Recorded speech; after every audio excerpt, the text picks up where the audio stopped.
participar do debate sobre as condições iguais entre homens e mulheres na sociedade brasileira, hein? Fica aí a pergunta, mas num levantamento feito pelo Instituto Avon, homens e mulheres revelaram o que pensam de verdade sobre as questões de gênero no país. Um assunto para você, digamos, esmiuçar. Discorrer sobre, esmiuçar pra gente. Vamos começar didaticamente, gente, explicando aqui. A Paulinha falou da dúvida, né? Muita gente diz assim, pô, mas se machismo é o cara que trata a mulher mal, então por que feminismo é quem quer igualdade? Porque machismo e feminismo não são antônimos, gente. O que é o contrário de machismo é o feminismo. Essa é a mulher que quer subjugar o homem como o homem subjuga a mulher no machismo. Feminismo é querer que os dois andem juntinhos, lado a lado um do outro. Não é um acima, outro abaixo, não é um na frente, outro atrás. É do lado, os dois juntos, igual, digamos que a gente 2016. Está no ponto maior de fricção para conquistarmos uma tranquilidade futura.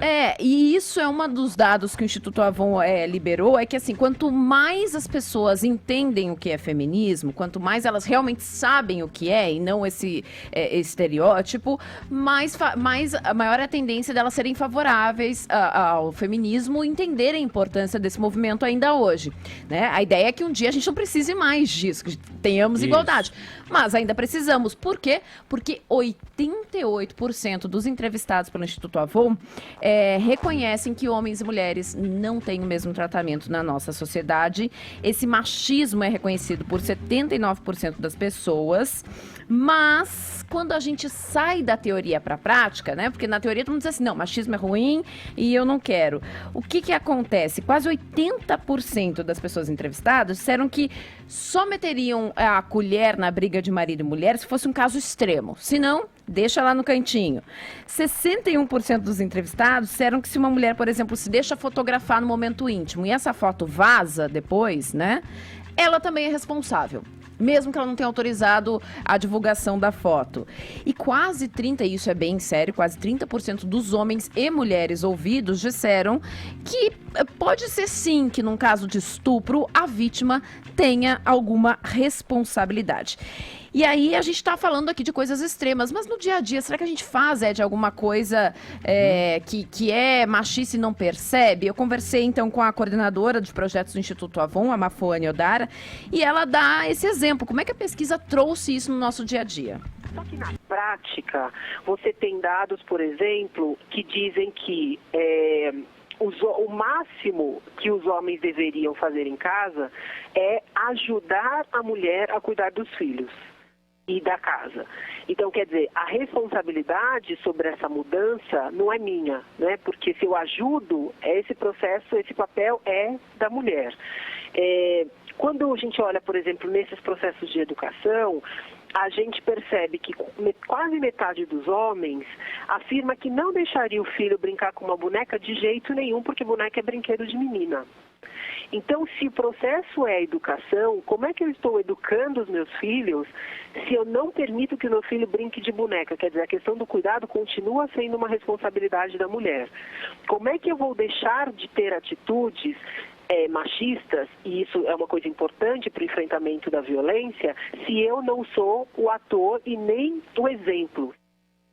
Ou seja, aqui no Twitter eu achei muito bacana, eu não vou achar o nome dela, ela disse assim, meu filho assiste Frozen, brinca de boneca.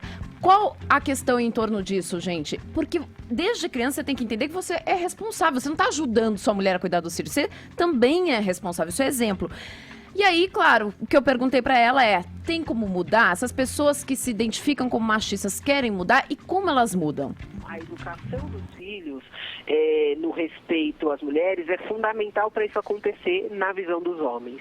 A outra coisa é o não ter atitudes preconceituosas ou machistas, né? E o terceiro ponto que os homens colocam é que a conversa entre os homens sobre o preconceito e a discriminação e violência contra as mulheres precisa acontecer. Ou seja, é no papo, sobretudo no papo de homem para homem, que essa mudança acontece. Por exemplo, Edgar, se alguém te manda ali um nude num grupo de WhatsApp dos amigos, né, sem autorização de alguém, você tem coragem de dizer, cara, isso não é legal, você não podia estar mandando esse tipo de coisa aqui? Não, inclusive já saí de grupos por conta disso, numa boa.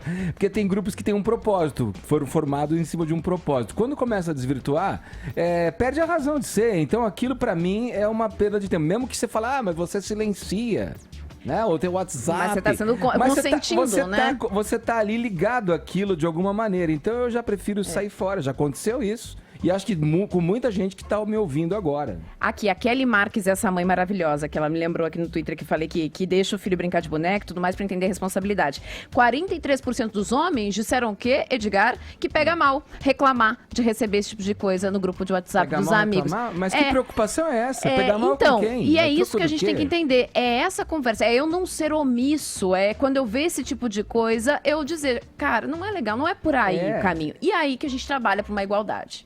Boa. Vamos